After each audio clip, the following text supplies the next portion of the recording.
కొంతమంది ఉంటారు, వాళ్ళు బయట వాళ్ళు ఎవరో కాదు, మన ఫ్యామిలీస్లోనే ఉంటారనమాట. ఇలాంటి ఆనిముత్యాలందరూ మన ఫ్యామిలీలోనే ఉంటారండోయ్. వీళ్ళు మనకి ఏదైనా కష్టం వస్తే మనకు తోడు నిలబడరు. ఎందుకంటే వాళ్ళు ఏమన్నా ఎక్కడైనా సహాయం చేయాల్సి వస్తుందని ముందే భయపడి అస్సలు తోడుండరు. కానీ మనమంటే వాల్యూ ఇచ్చేవాళ్ళు ఫ్రెండ్స్లో కానీ లేకపోతే బయట నుంచి ఎవరన్నా కానీ మనకు తోడు నిలబడడానికి వస్తే వాళ్ళని మాత్రం సూటిపోటు మాటలు అంటూ ఉంటారన్నమాట. అంటే ఏదో సామెత ఉంది, అమ్మ పెట్టదు అడుక్కు తిన్నవుదంట. అలాగా వీళ్ళు చేయరు, చేసేవాళ్ళని చేయనివ్వరు అనమాట. నా దృష్టిలో వాళ్ళందరూ పెద్ద వేస్ట్ అనమాట. అలాంటి వాళ్ళ కోసం భయపడాల్సిన అవసరం లేదు.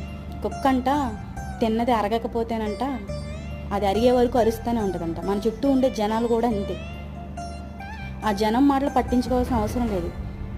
ఎవరో ఏదో అనుకుంటారని మీరు చేసే మంచి ఎందుకు చేయకూడదు? దేవుడికి తెలుసు కదా మీరేం చేస్తున్నారనేది. మీరు చేసే మంచిని ఎవరి కోసమో ఆపేయొద్దు.